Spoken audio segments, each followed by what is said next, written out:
from the Time Warner Center in New York. This is Daybreak with Carol Costello and Chad Myers. And good morning to you. Welcome to an early edition of Daybreak. The story today, of course, Hurricane Katrina. Let's get straight to Chad Myers. He is in the Weather Center, and we've been hearing in the last hour or so that this storm has been downgraded to a Category 4, but that ain't nothing to sneeze at. Well, no, and the eye walls can still get stronger, can still get smaller on the way to shore. So the storm itself is still about the same size. What happened is it gulped in a little bit of drier air from the west, and that kind of mixed in toward the middle. A bigger eye, Carol, let's say 30 miles apart, will be like a figure skater when he or she will have their arms out and they're spinning around, they're going fairly slowly. The smaller the eye gets, the smaller the eye wall gets. It's like when that skater brings her arms in, and I've seen this on the Olympics, she spins around very quickly. So when we get an eye wall down to about 8 or 10 miles, that's when the most dangerous winds occur, right at that eye wall, or right at the northern side of the eye wall. We'll switch you to radar to show you here. It's hard to see because there's just so much color here, but you pick out the very dark areas here along, thank you Dave, right along the coast. That's actually the coast or the landmass of Louisiana. Now I say that not in jest, but there is some land there. A lot of this is very marshy area, not much land to speak of, and all the homes are built on basically pilings or sticks, and a lot of the roads are the same. Here it comes, the western part of the eye wall, the easiest part of the eye wall to take because the winds are actually pushing offshore and you get a little bit of friction from the land here. The hardest part of the eye wall to take is right here. No friction at all, the water is flat, except for 35-foot waves that are blowing there. Some waves up to 60 feet earlier, but that buoy now doesn't exist anymore. The winds coming up here from the south and from the southeast, blowing right into Grand Isle, blowing right into Venice. Bend to Venice here. All of this entire row that goes all the way from basically New Orleans right on down to what is really just the mouth of the Mississippi, but the reason why that land is there at all, Carol, is because it's the silt that's been dragged down from Minnesota, Nebraska, and Missouri for years and years and years. It's just a delta. It's just mucky land. It's not real solid dirt. You don't get really even into real dirt until you get up to about Slidell. But as this moves on by, I've noticed a northward drift, not a northwestward drift, which takes really a lot of the threat from Baton Rouge away. Good news there. You're still going to see winds to 100, but you're not going to see winds to 165. The winds that are going to be, or at least close to be, that number will be up to the east of this storm, all the way up into Biloxi, Gulfport, and possibly even toward Mobile. Depends if it really does take a little bit more of a right or a eastern shift as it gets on land. This here, the area here, inundated with water. Absolutely inundated with water. 30-foot storm surge, easy in some of these areas, even at a Cat 4, and then a little bit less, obviously, in New Orleans. What I'm most concerned with, Dave, take that radar back off for me. I'm most concerned with is that we've had these east winds for hours and hours and hours, 50, 60, 70 miles per hour, piling up water here, and also piling up water into Lake Pontchartrain. And I'm worried that Lake Pontchartrain could actually breach New Orleans the wrong way. Water could actually get over the Lake Pontchartrain dike or levee rather than the other way, which we're most concerned about and have been most concerned about, water coming up through the Mississippi and up and over that levee, like where the Natchez is parked, where that big riverboat is parked, and obviously by the casinos as well. Okay, Chad, some specifics now. When do you expect the brunt of the storm to make landfall? Dave, put that back on for me, would you? The brunt of the landfall, it's going to be it's a long process, Carol. Right now, all you do is the weather gets worse and worse and worse. It just goes downhill from here. This is the best you're going to see for the next 12 hours. The brunt of the landfall, the brunt of the damage will probably be on the eastern eye wall, traveling to the north to about Slidell to probably Bay St. Louis. That's the worst part. But now New Orleans is going to get its worst part earlier than that because they are farther south than that. And if you're in Venice, you're getting the worst part in an hour or two. But officially, that's about a 5-hour distance between where we are at the worst part of the eye wall for New Orleans, right on up to New Orleans itself. And there you see into Empire, into Venice, about an hour to an hour and a half before that northern part, the most dangerous part of this land-falling eye wall. This is the land-falling part. This is the land going away. Here's coming, here's going. This is actually pushing water off This is pulling water on and bringing up that water. So the worst of the storm has begun. Yes, Miles O'Brien is in Baton Rouge, Louisiana. I want to see what the conditions are there because there have been some wind gusts right up to 45 miles per hour, and that happened a few hours ago. It looks rather calm there, though, Miles. It is right now, Carol, and it was nice to hear Chad say that things were trending in a way that would be a little more favorable here, but 100 miles an hour is nothing to shake a stick at or sneeze at, if you will. I have a question for Chad, though. The fact that Lake Pontchartrain is above New Orleans and much of where we are right now, we've said in past storms that counterclockwise swirl makes people to the right of the eye more susceptible.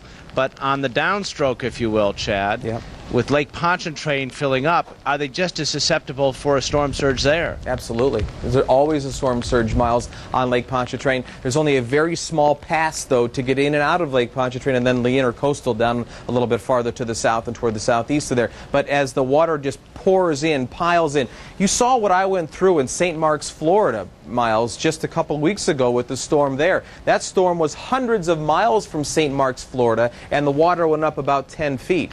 Well, this isn't hundreds of miles from the eye. This is the eye wall is going to take a pretty much direct hit on Lake Pontchartrain. So we're going to see probably storm surges in Lake Pontchartrain of 20 feet, and that could breach some of those dikes, some of those levees the wrong way, the way that most Louisianans and New Orleans people don't even think of, because Lake Pontchartrain has been so calm for so many years. Right where that bridge goes over, that causeway goes over, the levees are high, but I'm wondering if they're high enough this time. Well, and that's one of the reasons we came here to Baton Rouge is, as we've said time and again for people, much of New Orleans is below sea level. This is high ground as Louisiana goes right now, and so there's a little bit less concern about that. Not protected by levees and pumps, but the fact is that this is of great concern, and Baton Rouge has never seen these kinds of winds before because, as Chad referred to, this is a big storm with those hurricane-force winds extending perhaps 100 miles from the eye, putting Baton Rouge right in the center of that swath. We should tell you this is the direction that many people came yesterday when the evacuation of New Orleans began in earnest. We were a part of it as we came out of New Orleans to Baton Rouge. Took us 4.5 hours or so, no more than 20 miles an hour average on Interstate 10, with a so-called contraflow, Carol. Contraflow meaning that all of the lanes were headed in the outbound direction. Nevertheless, took a long time. Meanwhile, back in New Orleans, as we've been saying all along, there remain quite a few people, perhaps as many as 300,000 people still in the general environs of the city. And for some people, some of the less fortunate, who have no place else to go, they have found their way to the Louisiana Superdome, where perhaps 20, maybe 30,000 people will be hopefully riding the storm out well. Nevertheless, we're told the parking lots there are below sea level as well. It's interesting, we were listening to the Corps of Engineers, which maintains these levees and these pumps, saying it's all but certain those levees will be passed over and those pumps will not be able to keep up with this. So it's been 40 years since the city of New Orleans has had a direct hit. That was Hurricane Betsy in 1965. In that case, 70% of the city was flooded out, 60,000 people homeless for several months, and that was just a Category 3 storm. This is a high Category 4, borderline Category 5, so obviously the concern here very real, Carol. You got to wonder about those people in the football stadium because they're sitting in the upper deck, so to speak, of the stadium, and there could be flooding below. Now, if it reaches 100 degrees in there after the storm kind of passes over, all of those people will have to be relocated somewhere. And what do you do in the middle of a flood? Because there could be 15 inches of rain in the city of New Orleans by the time this storm blows over. That's a big problem. That's a huge problem if you think about it. Of course, yesterday we were listening to the mayor as he conducted an interview and a couple of news conferences, and he said, to those of you out there who can hear my voice who have decided to stay in your houses, it's very important that you fill your bathtub with water, so you have a supply of fresh water. Very important you have access to at least a second floor and hopefully maybe an attic or a third floor. And then finally, here's the one that got me. if you're in your house and you're up in the attic or that top floor, you need to have the ability to hack your way out of the roof, because if the rising waters could trap you. So, and that just really struck me as like, why, you got to wonder why some people would stay in their homes for that. But then when you just mentioned the alternatives of the Superdome, that isn't such a great alternative either, potentially. Oh, you're not kidding, but you're right. For people to stay in their homes with all of the warnings, you would just sit there and feel your house disintegrate around you. So hopefully most people are out. Miles, we're going to get back to you. We're going to head to Biloxi, Mississippi right now. Jonathan Freed is there. Jonathan, first of all, tell us what the conditions are like there. Morning, Carol. Well, over the last hour or so, we've seen the wind picking up. We've seen the rain picking up. It was quite calm for the first little while after we got here, around 8 o'clock Central Time last night. After an 8-hour drive, an excruciating drive from New Orleans to Biloxi. It's only about 100 miles as far as the interstate goes, only about 75 miles as the crow flies. But we were caught up with all the other people who were evacuating New Orleans. And when we finally got here, it was quite calm, but the rain has been coming in steadily now for the last hour at least. You know, you got to wonder about the economy in Mississippi, because I know casinos generate so much of the tax dollars in places like Gulfport, Mississippi. Most casinos, from what I understand, are built to withstand a Category 3 storm. Is that your understanding? Right, and what they're saying about this one is that the casinos here are built to withstand winds of approximately 150 miles an hour and a storm surge of around 15 feet, and everybody is anxiously awaiting to see how the construction is going to fare this time. They say this is really going to be the first test of the outer limits of the construction of these casinos. I'm sorry, I missed that last part of your transmission, Jonathan. Can you repeat for me? Sure. What I was saying is that the casinos here have been built to withstand winds of about 150 miles per hour and a storm surge of about 15 feet. And people here are saying that this storm is going to test the outer limits of that construction. Everyone is anxious to see whether or not it holds. And they're anxious because, let's see, the estimates that I wrote down from my research, for one day, 17 of the casinos are closed. Probably all of them are closed by now, but the closing for one day cost the state of Mississippi $400,000 to $500,000. That's per day. If the casinos are wiped out altogether, that's a 50% reduction in their tax base. How do you recover from that? It's very difficult here. People here are anxious on so many levels. And I think they have between 10 and 12 million tourists through this area every year. The casinos are a huge draw. They're not all coming to the casinos, obviously, but the casinos are a major draw here. And really have been there's been a $5 billion, that's a billion with a B, dollar investment here, generally speaking, in development over the last decade and a half. So this storm really resonates on so many levels. Okay, Jonathan, we're going to get back to you a little later. Thanks so much. Jonathan Freed reporting live from Biloxi, Mississippi this morning. Now time to check in with what you, our citizen journalists, are seeing out there. Lee from Gulf Shores, Alabama, emailed us these pictures taken at Orange Beach on Sunday afternoon. You can see the haze and the waves whipping there.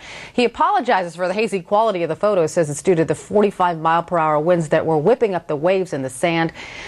And as I said, this location along Orange Beach, it's known to locals as the Geyser, and maybe you can understand why. If you live in an area affected by Hurricane Katrina, you can add to our coverage by sending us your stories, video, and pictures. To be a citizen journalist, it's easy. Log on to CNN.com/stories. Include your name, location, and phone number, but please do not put yourself into harm's way, because by now I hope everyone is evacuated. Because mandatory evacuations were ordered for most of New Orleans, but not everyone left town. Among those who stayed are doctors and nurses from the city's many hospitals. Joining me now is Bill Fox, who is the Chief Operating Officer of Methodist Hospital there in New Orleans. Good morning, Bill. Good morning. How are you? I don't know. I'm fine, but you got to be a little nervous this morning. Yeah, a little. How nervous? Well, I think we're all concerned. We're all watching the weather for 2 days and know this is, kind of a historic event, and so we're concerned. You're inside the hospital right now, I would assume. Yes, you bet. Yeah. How many patients are in there with you? We have on this campus, about 125, and our other campus, about 40. How are you keeping them safe? Well, we're electric, emergency generators, fuel on hand, food, water, etc. We're prepared to move people around in the building if we have to. Fortunately, we're in a pretty sturdy building, so we're in good shape that way. But if you get hit with 150-mile-an-hour winds, you start watching and hustle around if we have to move people. I was just going to ask you that because, Bill, from all of what we heard, this hurricane could flatten many a building. So how is this hospital going to escape? We won't get flattened. I'm confident the building will stand fine. Are we at risk for some window breakage? Sure we are. But we've already moved people around in the building to get them away from those areas. And if we have to move some more, we will. Does that mean you've moved them to the upper floors? Well, we're in a 6-story building. We've moved everybody. We haven't moved everybody up, but we've already moved a lot of our critical equipment up above the 3rd floor in case we get some bad flooding. How critical are these people that remain in the hospital? Well, we discharged an awful lot of them over the last couple of days. People that are here are some pretty sick folks. Yeah. Well, I was just wondering about that because, or fortunately, we have a number of new babies in the building. I don't know how many of them will be named Katrina after this, but... You mean newborn babies? Yeah. Oh, my. That's got to be scary. Are there moms with them? Sure. And dads? Sure. So you invited the moms and dads to come and stay with their baby? Well, in something like that, we do, yeah. Well, I can certainly understand that. So what is that like? Are they going, during the height of the storm, are they going to be inside with their babies? Are they holding They'll probably the be in the room. The babies will be in the nursery, which is in a very secure part of the building. We've probably got in total in this building upwards of 500 people right now. Wouldn't your first choice be to evacuate them? Well, it would be, and every hospital in town tried to do that to the extent possible. This kind of came up a little quick on people, and there's not a lot of places to evacuate them to. The people that could be discharged and moved out were, people that could be evacuated were, but I think everybody in town had a tough time doing that this spring. Well, Bill, we wish you so much luck, and thank you for joining us this morning. Bill Fox from Methodist Hospital in New Orleans. Chad just got a hold of some new information. What is it, Chad? It's a tornado warning, Carol, and we're going to have tornado warnings a lot of today. In fact, we may, with a storm this size, we may have 200 tornado warnings today with 200 different cells that will be rotating as they make landfall. Now, the storm that we have, this red box right here, that is Hancock County. That's in southern Mississippi. That includes Waveland, Diamond Head, and Bay St. Louis. And Bay St. Louis, you're really under the gun here. The box itself shows you where the warning is, but only the southern 1/3 of this county is affected. We can take that warning back off, and the cells have been moving in actually from the east, kind of an odd direction. Typically you think of severe weather coming in from the west, but not when you're on top of the hurricane. That's the wind direction with the storm, that's the wind direction with the cell, and that is going to continue to move on by. There you see that large cell just driving by Bay St. Louis right now. And it's interesting, Carol, the folks down there that I was talking to yesterday, and I was on the phone a lot. One of my friend's fathers was in Bay St. Louis about 7 o'clock in the morning, and I called and said, you need to get out of there. He said, you know what? I'm making some ice. I'll get out. As soon as the ice is done, I'll put it in my cooler, and then I'll drive to Atlanta. He's making some ice, so he's got the cold water in the freezer. Yeah. Waiting for it to freeze. And right, because the ice cube tray hadn't frozen yet. But he was going to get out at some point in time.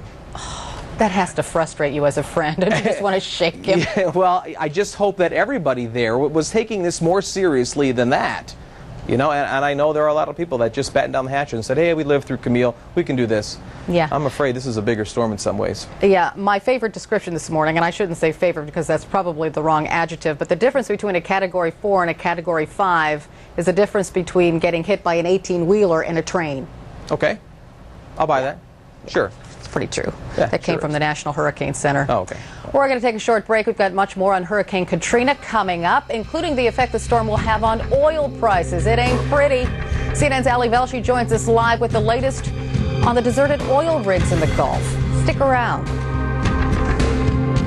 Keep watching CNN, your hurricane headquarters. CNN Tonight. New Orleans evacuates from the path of Hurricane Katrina, a killer storm of almost unheard of strength. The latest on Katrina's devastation, her path, and the recovery efforts on Larry King Live. CNN Tonight, 9 Eastern. Weather, 1,000 images, one network. I've never seen anything like this. When the weather is the news, trust CNN. It's essential.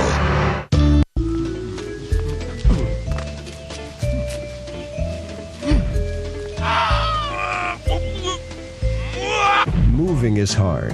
Having your cable installed is easy. Before you move, call Comcast and we'll get you connected to your new cable company. Sign here. Also sign here. Sign here. Initial there. Sign here. Sign here. Initial there. Initial there. Sign here. Moving is hard. Having your cable installed is easy. Call Comcast and learn how to get a valuable offer from Lowe's just for movers. School used to be reading, writing, and arithmetic.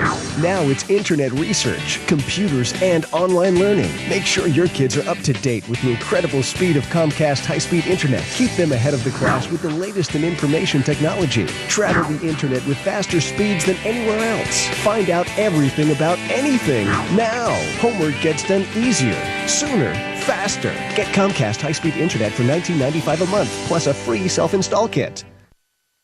For up-to-the-minute coverage of Hurricane Katrina, stay with CNN.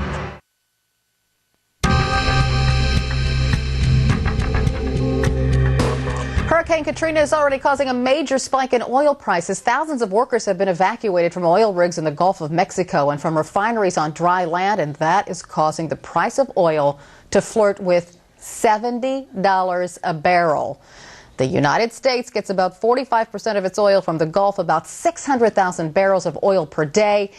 So we want to get more on this. Ali Velshi is in Houston, Texas. $70 a barrel. Unbelievable. Carol, it would have been hard to imagine this some time ago. This is, once again, an all-time record high for oil.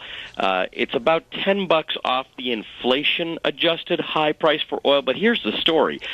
First of all, oil trading at its heaviest starts at 10 a.m. Eastern. This is pre-market trading.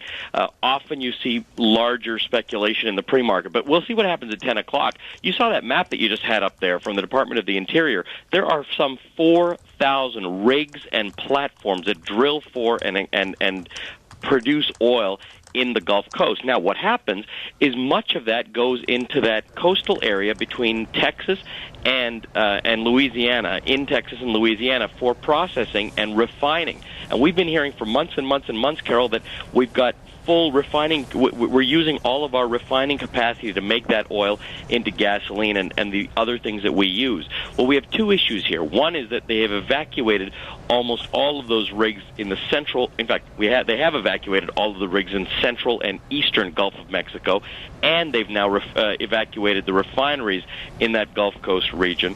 Also, just south of Louisiana, just south of of New Orleans in the Gulf Coast on the Mississippi Delta is the Louisiana offshore oil port, which is responsible for 11% of all the oil that is imported into the United States. It's got a port 20 miles offshore where major large super tankers pull in and offload oil, Carol. So all of that is shut down. Some refining capacity, about 1 million barrels a day, almost 1 million barrels a day of production capacity. 1/3 of all the oil that the U.S. produces gets produced in the Gulf. And we don't even know yet whether those rigs and platforms that have been abandoned right now have been damaged and what that situation will look like. And you know, Alan, we always hear about the problems with the refineries anywhere. I want to bring in Chad. He has a couple of questions for you, too. Yep. And then I'd like to talk about the lasting effects of this on our gas prices. Absolutely. Yeah, Ali, I was talking to some friends that are from Louisiana yesterday, and they were telling me that so much of this oil is actually produced into gasoline and distillates there. They take these barges, they take these tankers, they offload them, they float them all the way up, almost all the way to Baton Rouge, and then that's where the refineries are. If we lose those docks, where those super tankers dock, if we lose them for a while, let's say 4 months to rebuild, how does that affect the oil supply coming in here to this area? It's a major, major problem because we have oil offloading facilities sort of around the country, but there's no greater concentration than there is in that Gulf Coast area. And these are major super tankers. You can't just redirect one up the East Coast or along the West Coast. They are built for these major ships to unload oil. We are so tight. We use so much of the oil that we produce every day and we import every day. We can't afford 3 or 4 months of offline. Frankly, Chad and Carol, we can't afford 3 or 4 days of offline without feeling those shortages. Now, the drawdown, just even when we were operating at full speed, was 3 million barrels or something of gasoline. What's this going to do if we have to take some of this production offline? It's going to be a problem. We don't have that kind of gasoline to take and distillates to take offline right now. What we have is a system where we were using, in the best case, 85 to 90% of everything that was being processed on a daily basis. Wow. We were going higher than that in the last couple of months because we had refinery fires and things like that in various parts of the U.S. We don't have 10 or 20% of capacity not to be producing into gas, heating oil, diesel, jet fuel. The airlines have been complaining about the price of jet fuel, which has been going up further than the price of gas and faster. Well, that's going to be another hit. So really, I mean, we had one analyst who said earlier, I just read a report, Chad, that if they spill a quart of oil at a gas station is going to cause the price of oil to go up these days. That's almost how tight we are. Carol, seriously, I would like Allie to address this. How high could gas prices go? Because they're already at almost $3 a gallon. Yeah, and you know, Carol, that in some places across the United States, people are paying more than $3 a gallon, particularly in California, for a gallon of regular gas. What you have on the gasoline side is two very distinct problems. The price of gas is derived from the price of oil. So as the price of oil goes up, you can expect the price of gas to go up. But as Chad was pointing out, and you were pointing out, the refineries have been a bigger problem. So the price of gasoline has gone up faster than the price of oil. So now it's a double whammy for gas. Oil prices are going up, and refineries have been shut down. Gas prices, you can expect, could, what we've been hearing is spike. And to know that gas prices have gone up so much in the last year, what does a spike actually mean? It might take 24 hours to establish that fully to see what kind of damage has been done in the Gulf. Yeah, but I guess you could expect higher prices, for I guess you could call it the perfect storm when it comes to gas prices. Allie Velshi, we'll get back to you later. Allie Velshi reporting live from Houston. Chad, I wanted to talk about the Superdome because this is the most astounding thing through all of this. This is a live picture. You can barely see the Superdome, but anywhere from 12,000 to 20,000 people are inside this thing, weathering the storm. This has become a giant shelter. Right. And you got to wonder what conditions are going to be like inside there when the power goes out. Well, it depends where the hit happens, Carol. If the storm has to still make a little jog to the left for a direct hit on New Orleans right now, with the slight turn to the right in the overnight hours, New Orleans kind of gets the easy side of the eye, as easy as 135 miles an hour can be, but they will get north winds and not south winds, not the eastern eye wall. If that area gets the eastern eye wall, or heaven forbid, right under the eye itself, if the wind comes from the north and then from the east, and then it stops, and then it comes from the other direction, which means direct eye wall contact here under New Orleans, I'm just not sure. I've seen all these projections that the area where the Superdome is could be under 20 feet of water, which means all these people are actually in the Superdome with no way to get out, and then hopefully there's enough stuff in there to keep them going. For how long? We're going to talk to someone from the Homeland Security Department because they're the ones that sort of are helping to put this all together. Hopefully, I'm sure they have a plan in case that happens. They didn't put people in the Superdome because it was dangerous. It was because that was their best case scenario. We need to put people that can't get out. I heard the number yesterday. Upwards of 170,000 people in New Orleans don't have cars because they don't need them. Or they can't afford them. A lot of people just walk to work. You don't need a car. A lot of people in New York City don't have cars. So if that happened in New York City, how would you get out? Take the train? Well, how many people can you get on a train? They said, here, take the bus. How many people can you get on a bus? 60, maybe 100, and then drive them where? Drive them to Houston, Port Arthur, and it's not like there's a subway in New Orleans either. Do we have pictures, file pictures of the people waiting in line? Let's put those up. They were waiting in line. This was a very telling picture. Some of these people were waiting in line for hours. They have their kids with them. You can see that they took their belongings and pack them in big plastic bags and big hefty bags.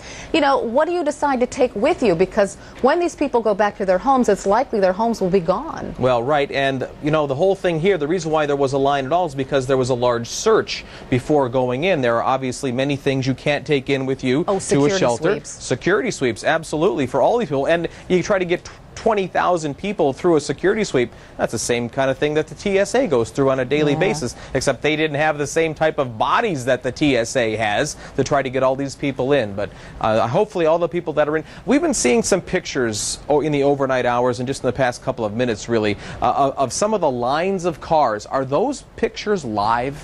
I don't think so. Okay. I think by now everybody's out, and plus the bridges have been closed going into New Orleans, I know. Like that picture right there. I just saw that picture a little bit ago. That is not a live picture. That is not a live shot. Angie, do you know, I'm talking to my executive producer right now. Angie, do you know when these pictures were taken? These pictures were taken overnight, so this is the exodus heading out of the city and to safety. Okay. Okay. Going back to the Superdome for just a bit, because the Department of Homeland Security has MREs, you know, those meals that the military uses. That's what they're feeding people inside of this giant shelter. And they've also shipped in like gallons and gallons and gallons of water. Sure. Because it's going to get pretty darn hot in there. What's the temperature in New Orleans this time of year? Right now it's okay because the wind's blowing and the temperatures are down because of the rain. But I have been in the aftermath of a lot of hurricanes, and let me tell you, it gets hotter than it feels hotter than the surface of the sun. I mean, at some point in time, the air gets muggy, then the air gets still, and you're behind this system and it's sunny all day. You got all this random water laying on the ground, and it just turns into an absolute steam bath there. So obviously right now it's not bad. It's not that bad when it's raining, but later on today and tomorrow when the sun comes out, that's when it gets a lot hotter. Now the reflection on top of the dome will actually keep a lot of the sun out, better than being in a greenhouse where the sun would come in, but this is still going to be a very, very hot place to be when the power goes out. Right now, they still have the power on, and they're still getting some air conditioning going. And if it's going. raining like hell, they're not going to be able to open the roof either. Right. This is what the roads look like now, Chad. Great This is from Mobile, Alabama. Okay. So as you can see, it's pretty darn much deserted, as it should be, and that's a good thing to see this morning. Carol, we just received the new advisory here, and I just want to kind of go over it with you. Still 150-mile-per-hour storm. The pressure, if you've been keeping score here, 915 millibars. And I know that doesn't equate very well to somebody with a home barometer, but if you go look at your barometer, you can see how far all the way over that is, past the 27s and the 26s, way, way lower than any winter storm you might get out of Canada or whatever it might be. But the storm was 902 millibars. 902 was the lowest that you had with this storm a couple of hours ago. So it has filled in a little bit, filled in with some air, not as low of pressure. But Camille, let me talk, Carol. Translate that for us. I don't know what that means. What does that mean? Well, if you would let me talk. Camille was 908. And so this is actually now not as strong as Camille, but not really as strong as it's been. 908, I'm walking over here because I can have this chart, but it's not in front of me. 908 millibars is 26.81 inches of mercury. This storm got down to 26.61, and right now it's 26.98. Now, if you would go to your home barometer that you have, it's probably a big circle hanging on your wall that you got from an uncle somewhere. If you go look at that, that is completely off the screen. Rarely would you ever have to have a barometer that would go that low in the northern hemisphere unless you were obviously trying to get under a hurricane. All right. Carol. Tyou, Chad. All right. Just having fun with you this morning. I know. Right. It's a stressful time, I know. CNN is your hurricane headquarters. There's much more hurricane coverage to come. Imagine this. Your city is ordered to evacuate, but you're not going anywhere because you're in the hospital. It's all too real for dozens of people in New Orleans. We're going to take you back there after a break. You're watching Daybreak for Monday, August 29th.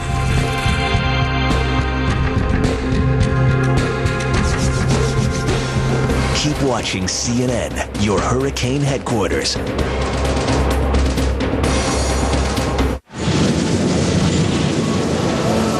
Tragedy can happen anytime, any place, to anyone. When the winds of disaster fade, one organization is always there. An army of compassion. Help turn tragedy into recovery. 1-800-SALARMY.org.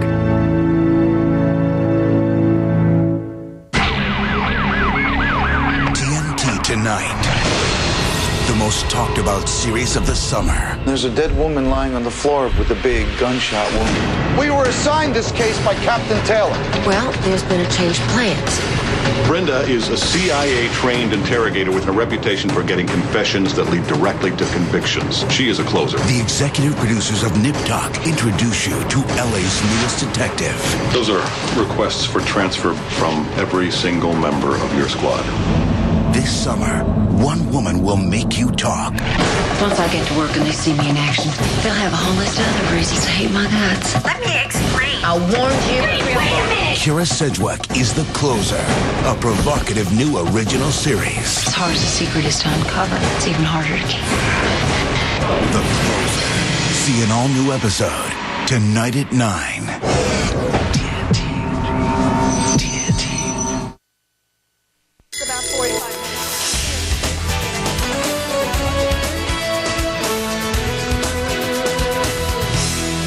From the Time Warner Center in New York, this is Daybreak with Carol Costello and Chad Myers.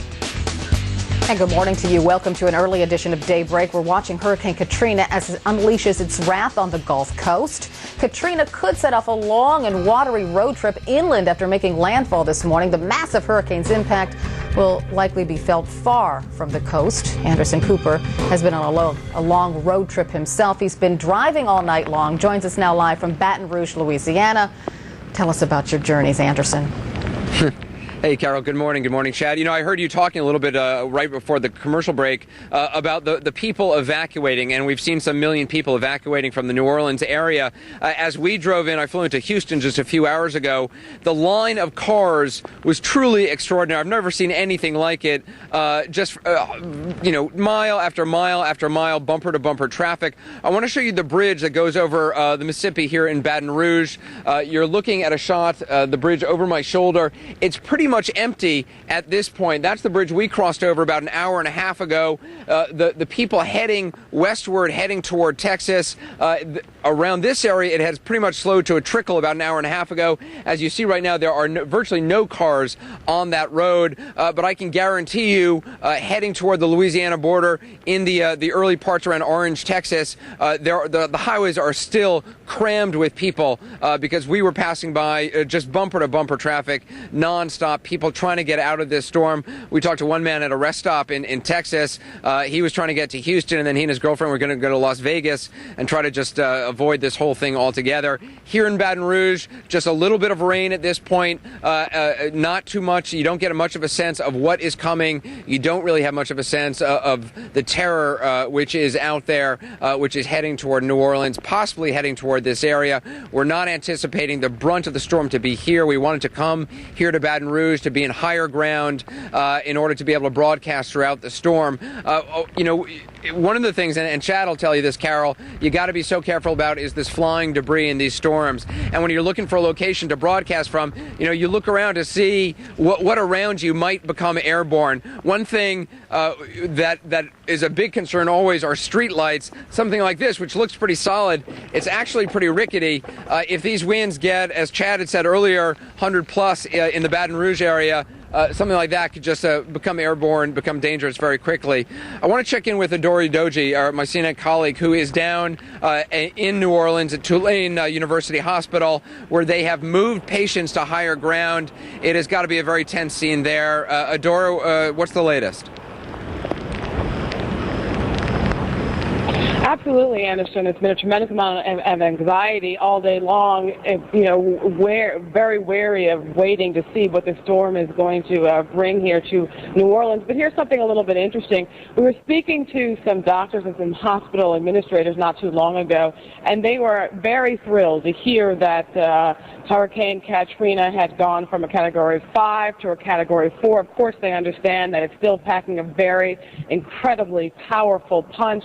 However, less is more in this case because, as you mentioned, they have been evacuating some of their patients from one floor to another. Actually, it was their emergency room earlier today. The emergency room was on the first floor. They were bringing it up there, taking a look at some of the bringing them up to the third floor, and that's not just the patients, but the equipment and the staff. Those are some nurses that you're looking at.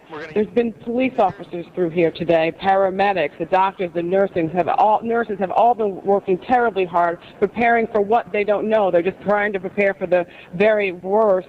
At this point, it's all about the aftermath. They have been taking some rest. There's been air mattresses all throughout the entire hospital here. There are dozens and dozens of doctors and nurses and some of their family members spending the night right now, many of them trying to catch some sleep because they just don't know what the day is going to bring. Anderson? Okay.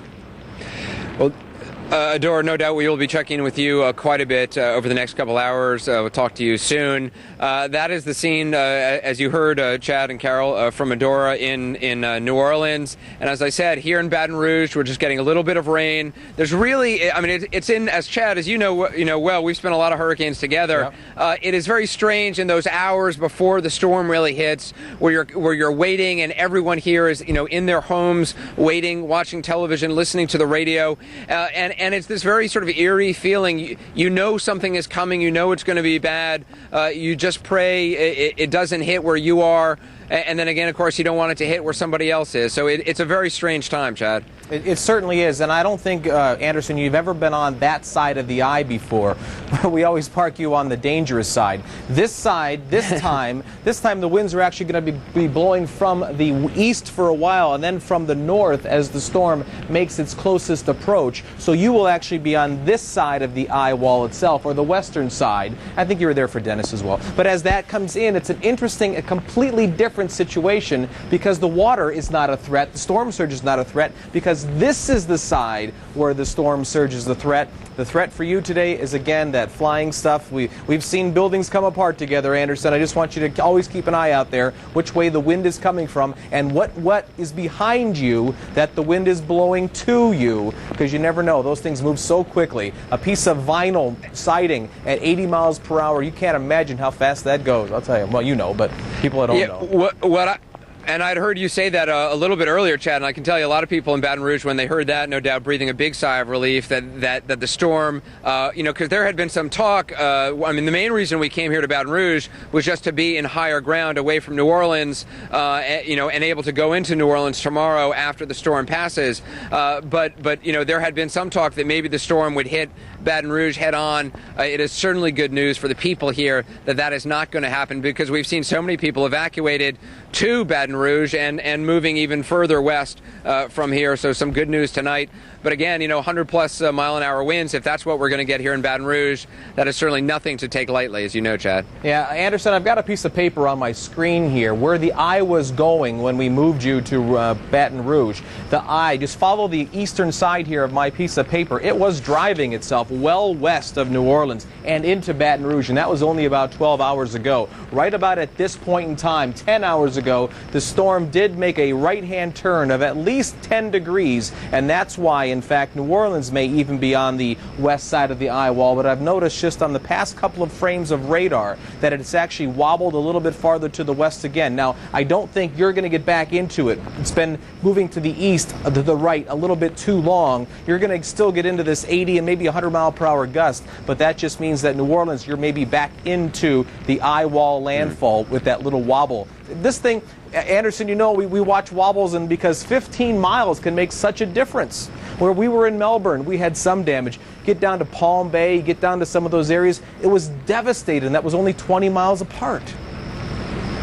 And how big is the eye of this storm, and how fast is it moving? Is this thing going to just sit in this area, or is it going to move through pretty quickly? Well, the good news is no, it's going to move through pretty quickly. That is good news and bad news. Good news that we're not going to have the flooding like we had in Miami with the storm, because it sat there and basically didn't move very fast, about 6 or 7 miles per hour. This storm is moving somewhere in the vicinity of about 12 miles per hour due north. And so, yes, it will spread a lot of rain, wind, and even damage damage with it, but you're not going to have that sitting over the same area like Hurricane Agnes did back in 1972. But the flooding will be in New Orleans for the simple fact that at some point in time the pumps can't keep up. The pumps in New Orleans, because it's underwater, basically it's under sea level, they can only pump 2 inches an hour of water for the first hour, and then only an hour, 1 inch per hour after that. And so if you get rainfall rates of 3 to 4 inches per hour, the pumps can't keep up.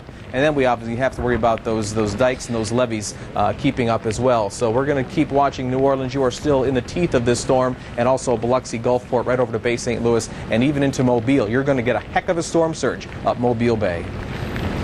Well, Chad, one of the things I learned from you, I think one of the last storms we did together, is that inland flooding, which is such a concern, and which often kills the most amount of people in terms of fatalities after a hurricane. Right. Some 60% of the fatalities sometimes are because of inland flooding. And I also read that just 6 inches of water can knock a person off their feet, and 2 feet of water can float an SUV, which I just find extraordinary. Well, yeah, the amount of water, the weight of water at about 7 to 7.5 pounds per gallon.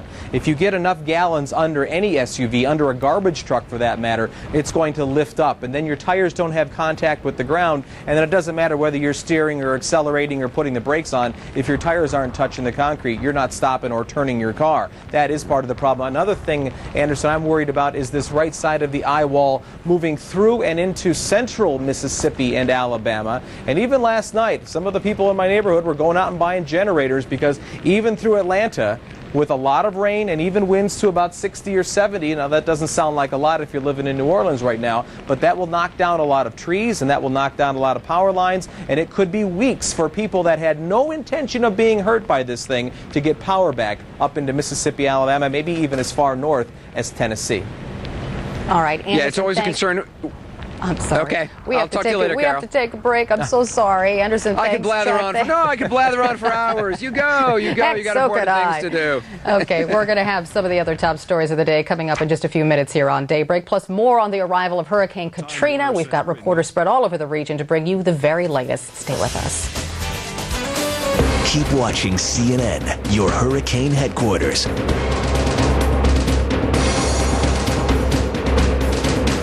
Don't wait for the most exciting news video. Get it now from CNN.com. The most dramatic stories, the video everyone will be talking about, all free. Go to CNN.com and click on Watch. Free video on CNN.com. Get the full picture. CNN Tonight. New Orleans evacuates from the path of Hurricane Katrina, a killer storm of historic strength. Latest on devastation and recovery. Larry King Live. CNN Tonight, 9 Eastern.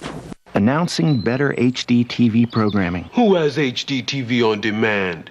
You do. Yes, you do. With Comcast, get movies and shows you can start whenever you want. Who's watching the HD? An HD DVR that lets you pause and rewind live TV. Plus local channels, all in stunning high definition. It's the most beautiful thing I've ever seen. You can't get all that from satellite. That was then. This is Comcast. Come visit us at Hoskins Drug Store, where we have something for everyone. Whether you're picking up a prescription, selecting a unique gift, or searching for an item for your personal home health care needs, it is very likely we will have exactly what you are looking for. Join us for our daily lunch special or ice cream at our soda fountain. Hoskins, family-owned, family-friendly for over 75 years. Celebrating our 75th anniversary at Hoskins Drug Store in Clinton. Lifestyle got you running? Anymore, who isn't? At Get & Go Markets, we keep pace with you.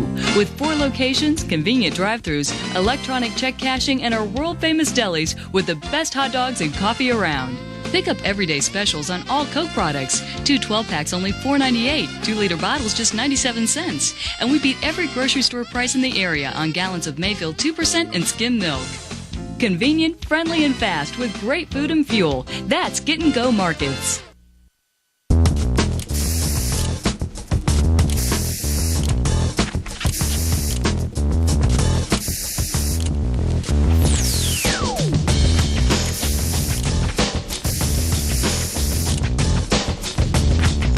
What you wish you could do in real life.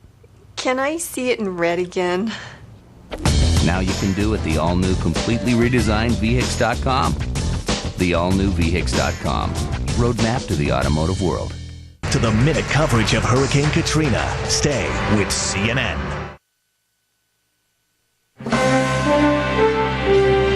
Some other stories now in the news. We could see some intense political fighting in Iraq in the next few weeks over the draft constitution. It's been submitted to the parliament without the endorsement of the Sunni minority.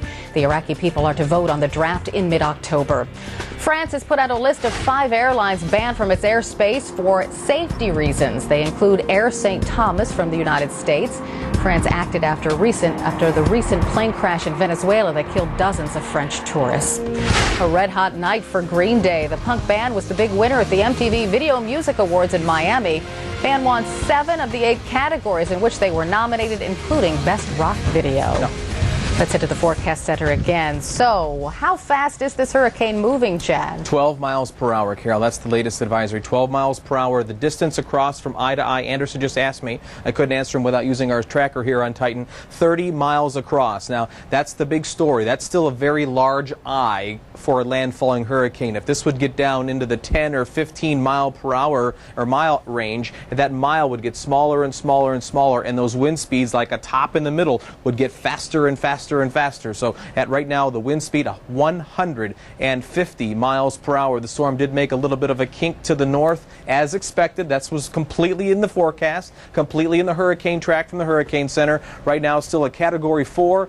150 miles per hour. That means you're still 5 miles an hour from a Category 5, and the Hurricane Hunter aircraft back inside the storm this morning. They may actually find higher gusts and get it back up to a Category 5. It's certainly, they're right on the threshold. What's the difference at this point in time? It's still basically a 30-mile wide F2 tornado, although that's not officially how we categorize it.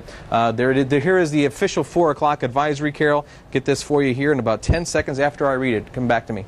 All right, we will do that. Where are we going now? Do we have anyone on the phone? We're going to have to take another break. We've got much more on Hurricane Katrina coming up. Millions of people heeding the warnings to leave town ahead of the landfall. We'll check out what they left behind. These are old pictures. These cars are long gone by now. And right now, a few images of the affected areas in the path of Katrina. And as you can see, this taken inside of a shelter. Daybreak will be right back.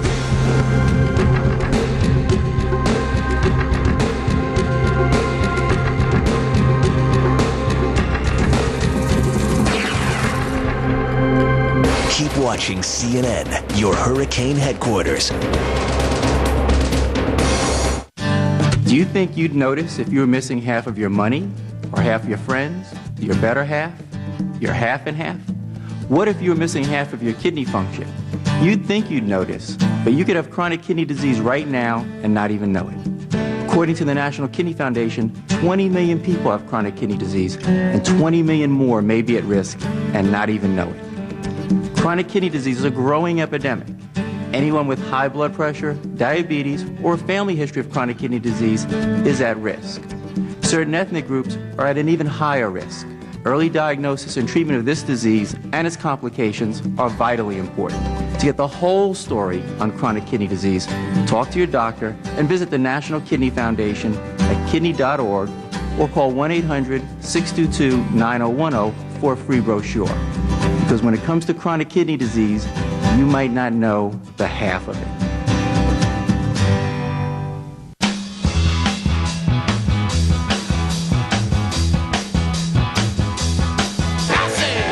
Let me dream if I want to. Let me dream if I want to. Let me dream if I want to. Let me dream. Let me dream if I want to. Let me dream. Let me dream.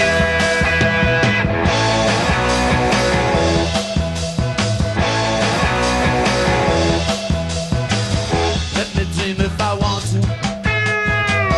Let me dream if I want to. Let me dream.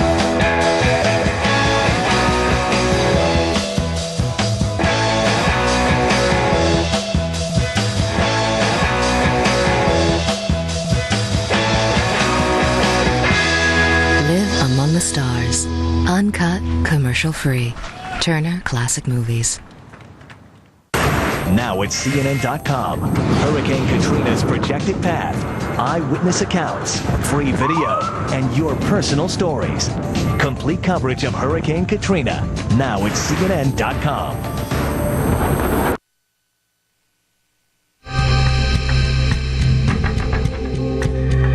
If you're just joining us, Hurricane Katrina downgraded to a Category 4, but that will still pack quite a punch with sustained winds of 155 miles per hour, expected to really hit land sometimes between 7 a.m. and 10 a.m. Eastern this morning. Miles O'Brien is to the west of where the storm will hit. He's in Baton Rouge, Louisiana. Hello, Miles. Hello, Carol. You know, this is the place where many people went when it came time to evacuate. West seemed to be the favorable side of the storm, as we tell you time and again with that counterclockwise circulation. The real storm surge threat along the coast is to the right of the eye as you look on the map. And so here we are about 80, 90 miles west, a little bit north of New Orleans. But nevertheless, given the size of this tremendous Category 4, borderline Category 5 storm, Katrina, it's very likely they will experience hurricane-force winds here, and no one can ever remember Baton Rouge enduring that kind of wind. So they are hunkered down here. I'm at the campus of Louisiana State University. Classes have been canceled, and students are still here on campus. They haven't been evacuated or anything. We are on relatively high ground, and that was part of the reason why we came here, out of concern that we wouldn't be able to continue to tell this story at all if we remained in New Orleans, because as we've been saying over and over again, New Orleans is below sea level, protected by levees and pumps, and there's great concern that as that surge comes ashore, perhaps as high as 28 feet, that New Orleans, which is in many cases 10 feet below sea level, those levees won't hold and those pumps will give out. So this location right now probably will be spared the real, true brunt of it, but the situation in New Orleans is as bad a situation as you could conjure up. Anybody who's ever studied hurricanes would tell you the most susceptible city to these sorts of events is New Orleans, and what it appears is happening right now is unfortunately a direct hit, something that hasn't happened to New Orleans in 40 years, and when that happened it was a much less strong storm. Carol? And still, so many people have not evacuated, like, what, 12 to 20,000 people are in the Superdome there, and we know of several people who chose to stay in their homes and ride out the storm, which could be the worst decision they ever made. We hope not. Miles, I want to stop you right here. Susan Roshkin from WGNO, that's a local affiliate in New Orleans. She joins us now live on the phone. Where are you? Yes, Carol, I'm right across the street from the Superdome in downtown New Orleans. So tell us what it's like there, because we've been fascinated with this part of the story. I'm sure you are. I think we're fascinated, too, in a different sort of way. A lot of waiting, a lot of worrying, but not a lot of wind or water yet in downtown New Orleans. Hard to believe that in just a few hours we may be inundated. Obviously, the low-lying parishes along the coast are getting this tidal surge and getting swamped first, but it hasn't happened yet in New Orleans. Tell us about the people inside of the Superdome and what conditions are like in there. You know, the Superdome has refused to let the media inside the Superdome. The National Guard is directing people over there. There were long lines this afternoon, a long line that snaked down Poydras Street right outside the Superdome, of people waiting to get in. There was some confusion, very slow-moving, getting people in, and people have been told to bring very few personal items so you can be sure that it's not very comfortable there. I spoke to the New Orleans Police Department deputy chief who's overseeing the operations there, and he couldn't really assure me that there would be enough food, enough water, or enough power in the Superdome in the days ahead. Susan, we've heard they're serving people MREs, the kind of meals they serve to guys in the military, men and women in the military. Yeah, that could be. I've got 4 of them myself. They're a good thing to have. They have about 2,000 calories, so they keep you going all day. That may be true. They may have MREs inside the Superdome. Across the street, what a difference, at the Hyatt Hotel, where they've got about 3,000 people, they said earlier they plan to serve a buffet in the morning, so I don't know whether they're going to have, pineapple and maraschino cherries while the Superdome is having MREs.